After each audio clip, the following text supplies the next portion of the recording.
Hello friends, இன்றைக்கி நம்ம பார்க்க போகிறது பார்த்திங்கன்னா கோழிக்கால் கிரேவி தான் எப்படி செய்கிறதுன்னு பார்க்கலாம். இது வந்து கோழிக்கால் நான் கடையில் வாங்கி இதை வந்து கால் நல்லா நகத்தெல்லாம் எடுத்துட்டு இந்த மாதிரி க்ளீன் பண்ணி வச்சுருக்கேன். இதை வந்து ஒரு 1/2 அன் ஹவர் வந்து சுடு தண்ணியில் போட்டு நல்லா கொதிக்க வச்சுட்டு இல்லை மஞ்சத்தூள் போட்டு நல்லா வேக வச்சிட்டிங்கன்னா இது மாதிரி உங்களுக்கு ஆகிடும், க்ளீன் ஆகிடும். இப்போ வந்து கடாயை வந்து அடுப்பில் வச்சுட்டு இப்போ நம்ம எப்படி செய்யலான்னு பார்க்கலாம். இந்த கடாயை வைக்கிறதுக்கு முன்னாடி நான் வந்து மண்ணும் சாம்பலும் சேர்த்து நல்லா பூசிக்கிறேன். அப்போ தான் உங்களுக்கு அடுப்பு எரியும் போது அந்த குண்டானில் வந்து நல்ல கறி வந்து அடையாமல் இருக்கும். ஸோ இப்போ வந்து கடாயை வச்சாச்சு. இப்போ எண்ணெய் தேவையான அளவு வந்து எண்ணெய் வந்து ஊற்றிக்கோங்க. ஸோ எண்ணெய் நல்லா வந்து காயிட்டும். எண்ணெய் காஞ்சதுக்கப்புறம் 1 டேபிள் ஸ்பூன் அளவுக்கு சோம்பு போடுங்க. இப்போ சோம்பு போட்டாச்சு. இது வந்து நல்லா பொரிஞ்சு வரட்டும்.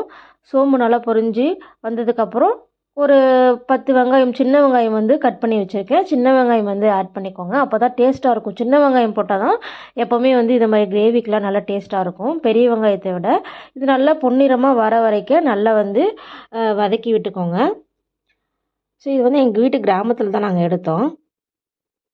இப்போ நல்லா பொன்னிறமாக வந்ததுக்கப்புறம் இதில் வந்து நம்ம நறுக்கி வச்சுருக்கிற தக்காளி வந்து ஆட் பண்ணுங்கள். நான் வந்து 2 தக்காளி வந்து ஆட் பண்ணியிருக்கேன். 2 பெரிய சைஸ் தக்காளி வந்து ஆட் பண்ணியிருக்கேன். தக்காளி நல்லா வதங்கட்டும். இந்த மாதிரி நல்லா வதக்கி விட்டுக்கோங்க. ஸோ இந்த மாதிரி நல்லா வதங்கினதுக்கப்புறம் நம்ம மசாலா பொருள் வந்து ஆட் பண்ணுவோம். நான் வந்து ஒரு மிக்ஸி ஜாரில் வந்து பெரிய வெங்காயம், தக்காளி, இஞ்சி, பூண்டு, மிளகு இது எல்லாத்தையும் சேர்த்து நான் அரைச்சி வச்சுருக்கேன். அது ஆல்ரெடி உங்களுக்கு அரைச்சி வச்சதுனால இப்போ நான் சொல்கிறேன். அதை வந்து நீங்கள் சேர்த்துக்கோங்க. இதில் வந்து இஞ்சி பூண்டு பேஸ்ட்டு சேர்த்துட்டு அடுத்தது நான் அந்த மிக்சியில் வந்து அரைச்சி வச்சது வந்து சின்ன வெங்காயம், தக்காளி, இது மிளகு இது எல்லாமே சேர்த்து நான் அரைச்சி வச்சுருக்கேன். இதில் வந்து தேவையான அளவு மஞ்சள் தூள், மிளகாத்தூள், உப்பு 3த்தையுமே வந்து ஆட் பண்ணியிருக்கேன். நீங்கள் வேணும்னா சிக்கன் மசாலா தூள் வந்து ஆட் பண்ணிக்கலாம். ஸோ இது மாதிரி ஆட் பண்ணிவிட்டு இதில் வந்து நல்லா பச்சை வாசம் போகிற அளவுக்கு நல்லா வதக்கிட்டு தேவையான அளவு வந்து தண்ணி வந்து ஊற்றிக்கோங்க. இப்போ நம்ம கால் வந்து ஒரு 20 கால் வச்சுருக்கோம் அப்படின்னா அதுக்கு எவ்வளோ முழுகிற அளவுக்கு தண்ணி வேணுமோ அந்த அளவுக்கு நீங்கள் தண்ணி நல்லா ஊற்றிட்டு நல்லா வந்து இதை வந்து கொதிக்க வைக்கணும். இப்போ வந்து இது பச்சை வாசம் போகிற அளவுக்கு நல்லா வந்து கிண்டி விட்டுக்கோங்க. ஸோ இது நல்லா கிண்டி விட்டதுக்கப்புறம் இந்த மாதிரி உங்களுக்கு எண்ணெய் எல்லாமே பிரிஞ்சு வந்துடும். தேவையான அளவு உப்பு நம்ம ஆல்ரெடி சேர்த்துட்டோம். தண்ணி ஊற்றுனதுக்கப்புறமும் ஒரு டைம் நீங்கள் உப்பு வந்து செக் பண்ணி பாருங்கள். ஸோ இப்போ வந்து பார்த்திங்கன்னா இந்த காலெல்லாம் போட்டு நல்லா வந்து வதக்கி விட்டுக்கலாம். ஸோ இதை நல்லா வதக்கி விட்டதுக்கப்புறம் இந்த மசாலா வந்து அந்த காலில் நல்லா ஊறி இருக்கும். ஸோ நல்லா இதை வந்து பிரியாணி செய்கிற மாதிரி தான், நம்ம சிக்கன் போடுவோம் இல்லையா அது மாதிரி தான். ஸோ இதை வந்து நல்லா ஆட் பண்ணிவிட்டு நல்லா வந்து கிளறி விட்டுக்கோங்க. இந்த மாதிரி நல்லா கிளறி விட்டுக்கோங்க. ஸோ இந்த மசாலா எல்லாமே இப்போ ஃபுல்லாக வந்து ஆட் ஆகி உங்களுக்கு அது கொதிக்கும் போது உள்ளேயும் நல்லா ஸ்ப்ரெட் ஆகும். ஸோ ஒருவேளை இந்த மாதிரி இது நீங்கள் கொஞ்சம் பெருசாக வாங்கியிருந்தீங்கன்னா நல்லா கொஞ்சம் கத்தியால் கீட்டு அதுக்கப்புறம் கூட நீங்கள் வந்து பண்ணலாம்.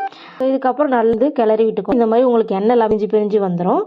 இதுக்கப்புறம் வந்து நீங்கள் நல்லா இதுக்கப்புறமா நீங்கள் தண்ணி ஆனுங்க.